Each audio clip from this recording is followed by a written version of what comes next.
This might be one of the biggest Unreal Engine features Epic has released in years. With the new MCP plugin, AI doesn't just answer your questions anymore. It can understand your project, inspect your blueprints, generate PCG systems, edit materials, write C++ code, and even help build parts of your game. In this video, I'll show you how to install it, connect it to Claude, Codex, or your preferred AI model, and get everything up and running in less than 5 minutes. Let's launch Unreal Engine 5.8 and create a new project. I'll use the third-person template under the Games category, and I'll name the project MCP Setup. Now click on Create, and let's wait for the engine to finish loading. Now the first thing we need to do is make sure all the required plugins are enabled. Go to Edit, then click on Plugins.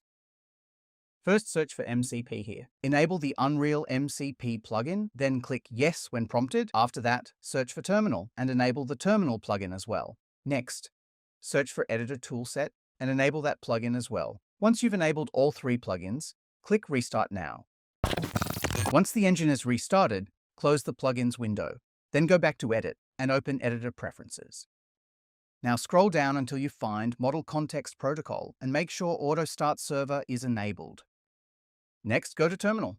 Here, we need to add a few startup commands. Now click the plus button twice to add 2 entries. Then copy the first command from the video description and paste it into the first slot.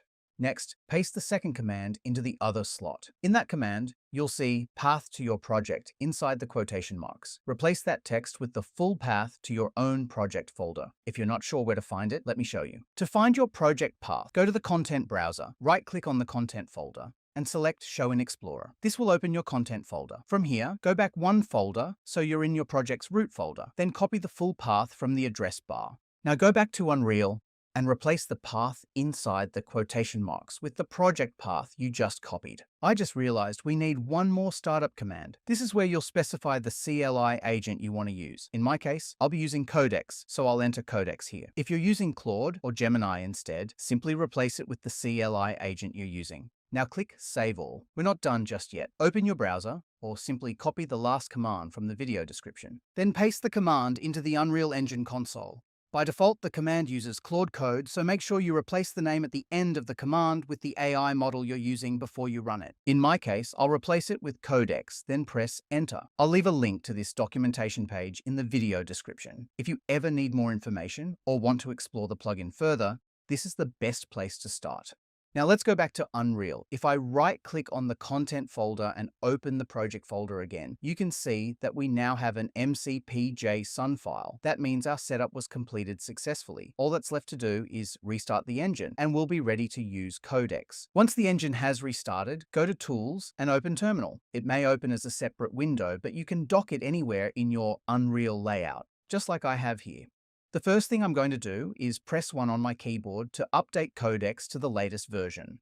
Now let's ask Codex to build something simple just to make sure everything is working. Since this is only a setup guide, I'm not going to dive into any advanced examples here. If you'd like to see what Codex can actually build inside Unreal Engine, let me know in the comments. I'll make a dedicated tutorial where we build something from scratch and explore its full capabilities. I've already created an empty level. Now let's ask Codex to create a simple reflective sphere. Since the level is completely empty, I'll also ask it to add some basic lighting to the scene. Once that's ready, press Enter and wait for Codex to finish. This may take a few moments, so just wait for the process to complete. Now the process is complete. Keep in mind that the tool can occasionally make mistakes. For example, it might not add a sky atmosphere or volumetric clouds, which means the skylight won't update correctly in real time. If that happens, you can simply ask Codex to fix it for you or make the changes yourself if you want to speed up the process. So guys, that's it for today's video. I hope this guide helped you get everything set up and running without any issues. If you have any questions or run into any problems, feel free to leave a comment below or join the Discord server.